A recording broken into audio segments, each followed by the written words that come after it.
السلام علیکم ورحمۃ اللہ وبرکاتہ حامدا و مصلیا و مسلما اما بعد۔ محترم ناظرین و سامعین، قربانی کے فضائل و مسائل سلسلہ نمبر 6 میں آپ سبھی کا تہ دل سے استقبال کرتا ہوں۔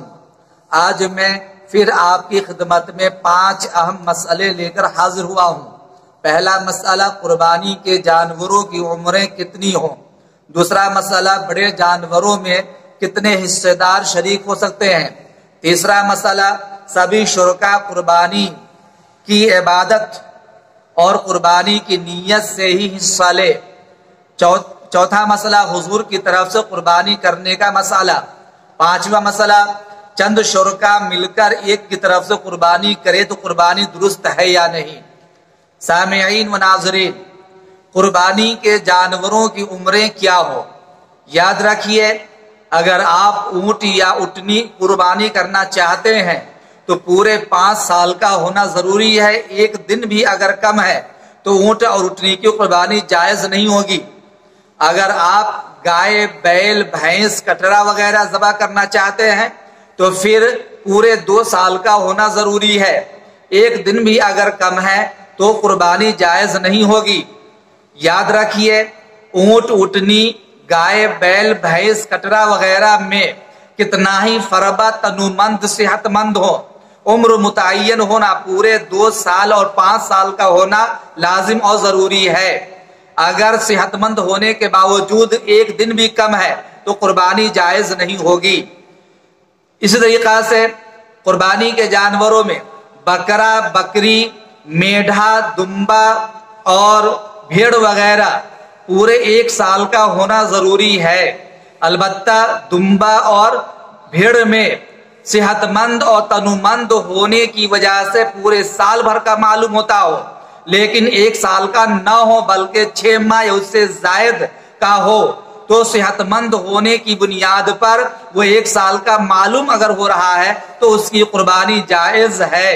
لیکن بکرا، بکری میں پورے 1 سال کا ہونا لازم اور ضروری ہے، کتنا ہی فربا اور تنومند کیوں نہ ہو، اگر ایک دن بھی اگر اس میں کم ہے تو اس کی قربانی جائز نہیں ہوگی۔ چنانچہ اس سلسلے میں کہ بھیڑ اور دمبا 6 ماہ سے زائد کا ہے اور صحت مند ہونے کی وجہ سے سال بھر کا معلوم ہوتا ہے تو اس کی قربانی جائز ہے۔ صحیح مسلم جلد نمبر 2 صفحہ نمبر 155 باب من الاضحیۃ میں ایک روایت ہے، عن جابر بن عبد اللہ رضی اللہ تعالی عنہ قال قال رسول اللہ صلی اللہ علیہ وسلم لا تذبحوا الا مسنۃ الا ان يعسر علیکم فتذبحوا جزعۃ من الظان۔ اس میں کہا گیا ہے کہ تم مسنہ ہی کو ذبح کرو، مگر تم پر جب مسنہ کا ذبح کرنا دشوار ہو جائے تو پھر تم جزع کو ذبح کرو۔ اور جزع ایسے جانور کو کہا جاتا ہے جو کہ 6 ماہ سے زائد کا ہو، تنومند ہو، فربا ہو، چنانچہ ایسے جانور کی قربانی بالکل درست ہے۔ دوسرا مسئلہ تھا، بڑے جانوروں میں کتنے حصے دار شریک ہو سکتے ہیں۔ میرے بھائیوں، اگر آپ اونٹ، اٹنی، بیل، گائے، بھینس، کٹرا وغیرہ ذبح کرنا چاہتے ہیں تو ان بڑے جانوروں میں 7 حصے دار شریک ہو سکتے ہیں۔ 7 آدمیوں کی قربانی بالکل جائز ہوگی۔ معلوم یہ ہوا کہ بڑے جانوروں میں 7 حصے دار شریک ہو سکتے ہیں۔ تیسرا مسئلہ میرے سامنے میں ہے کہ سبھی شرکا قربانی کی عبادت کی نیت کرے۔ یاد رکھیے، بڑے جانوروں میں جتنے 7 حصے دار شریک ہیں ان تمام کے لیے لازم اور ضروری ہے کہ وہ قربانی کرتے وقت قربانی ہی کی نیت کرے یا عبادت مقصودہ، قربت وغیرہ جیسے عقیقہ، ولیمہ وغیرہ، تو ایسی عبادت کی بھی نیت کر لے تو قربانی درست ہوگی، چونکہ عقیقہ بھی قربت ہے، ولیمہ بھی قربت ہے، لہذا قربانی کے حصہ داروں میں کچھ وہ ہیں جن کی نیت قربانی کرنے کی ہے، کچھ کی نیت عقیقہ کی ہے، کچھ کی نیت ولیمہ کی ہے، تو سبھی لوگوں کی قربانی جائز ہو جائیں گی۔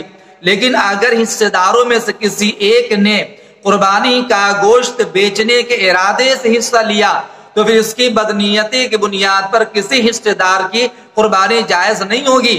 لہٰذا میں یہ اپیل کروں گا کہ جتنے حصے دار شریک ہوں کسی جانور میں، سب کے سب قربانی کی عبادت کی نیت سے جانور میں حصہ لیں، گوشت خوری کی نیت سے یا گوشت بیچنے کی نیت سے قطعی طور پر حصہ نہ لے، ورنہ دوسرے حصہ داروں کی قربانی جائز نہیں ہوگی۔ چوتھا مسئلہ میرے سامنے میں ہے حضور اکرم صلی اللہ علیہ وسلم کی طرف سے قربانی کرنا۔ یاد رکھیے، اگر کوئی صاحب مال اور مالدار آدمی نبی اکرم صلی اللہ علیہ وسلم کی طرف سے قربانی میں حصہ لینا چاہتا ہے اور حضور کی طرف سے قربانی کرنا چاہتا ہے، بالکل جائز ہے۔ یہ تو حصول سعادت کا عظیم ذریعہ ہے اور یہ نیک نیتی کی علامت ہے کہ ایک امتی نبی اکرم صلی اللہ علیہ وسلم کی طرف سے قربانی کرے اور ثواب پہنچائے، یہ بہت اچھی بات ہے۔ پانچواں سوال ہے چند شرکا مل کر ایک کی طرف سے قربانی کرے، مثلا نفلی ثواب کے ارادے سے چند لوگ مل کر ایک جانور قربان کرے، یا کسی ایک حصہ میں چند لوگ شریک ہونا چاہیں تو بالکل درست ہے، اس میں کوئی حرج نہیں، چاہے وہ مردوں کو ثواب پہنچانا چاہے، زندوں کو ثواب پہنچانا چاہے، بالکل یہ جائز ہے، اس میں کوئی مذائقہ نہیں ہے۔ لہذا چند لوگ مل کر ایک جانور ذبح کریں یا ایک حصہ کو لینا چاہیں تو بقیہ حصے داروں کے حصے پر اور ان کی عبادت میں کسی بھی اعتبار سے کوئی خلل واقع نہیں ہوگا۔ امید کرتا ہوں کہ چاروں مسئلے اچھی طرح آپ کو سمجھ میں آ گئے ہوں گے۔ السلام علیکم ورحمۃ اللہ۔